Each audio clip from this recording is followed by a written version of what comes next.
Hello, my name is Rogers, and today we'll build an iOS app using SelfDB as your backend. We'll be using our database, authentication, storage, and cloud functions. We use the cloud functions for sending notifications using SelfDB. Everything is ready to build.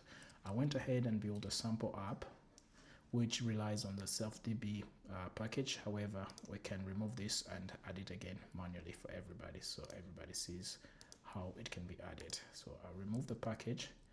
We will go to our SelfDB GitHub and then get the SelfDB package.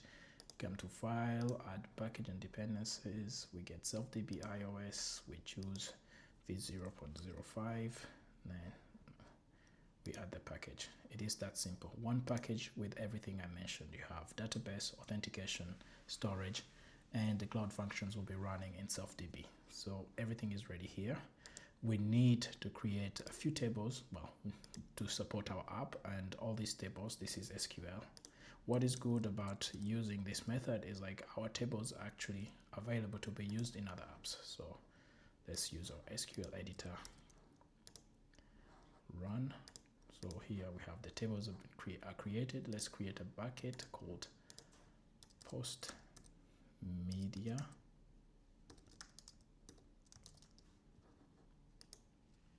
Now our bucket is ready. What we need is to create a function. So we do have a bug here because this is a PostgreSQL limitation on real time.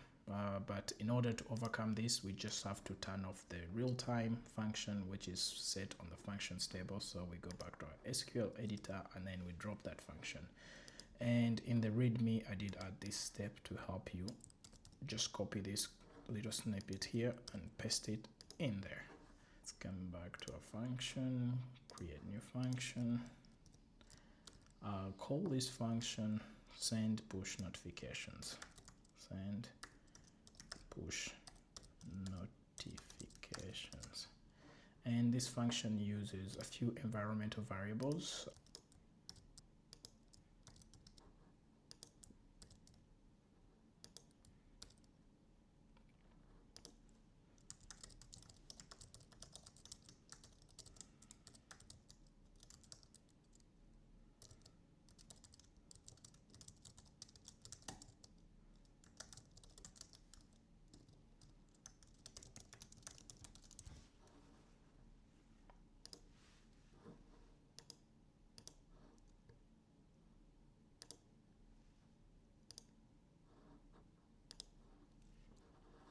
So we have created our tables and we have our cloud function ready. All we have to do is go into Xcode and of course run our sample app. We will be running it with 2 simulator devices in order to showcase everything in action.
So now we've created our sample account and we've logged in with our admin account. Let's create our first post to see how everything works. So this application is just a simple Instagram clone where you can post one post or multiple posts. So it supports both photos and video.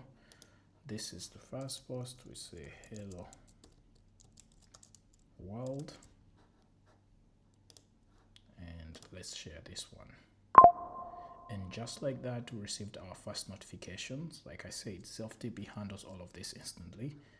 And if we refresh, we can see this post is here, and also we do have the notification here. We'll mark this as read, close, and then we'll like, and just like that we see admin user liked your post.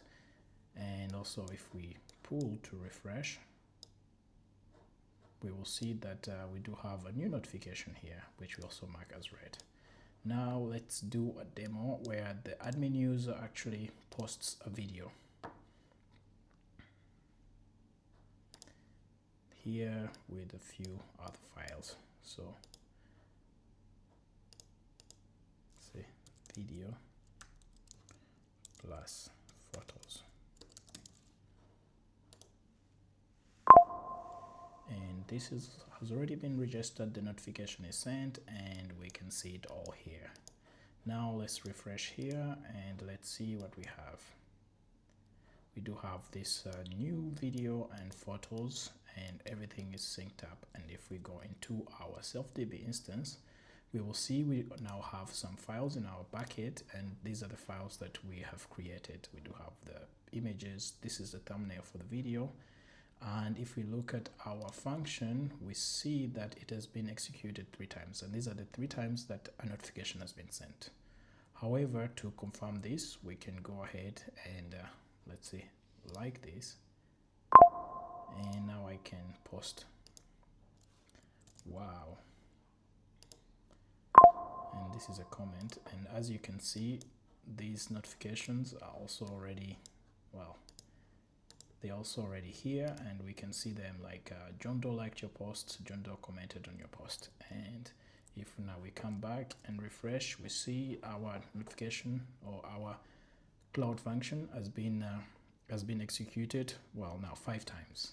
And this is SelfDB in a nutshell. You can build apps, you can send push notifications, you can sign up users, you can of course CRUD your tables, you can create buckets that you can use to store all your files. Thank you very much, and you can buy SelfDB from selfdb.io.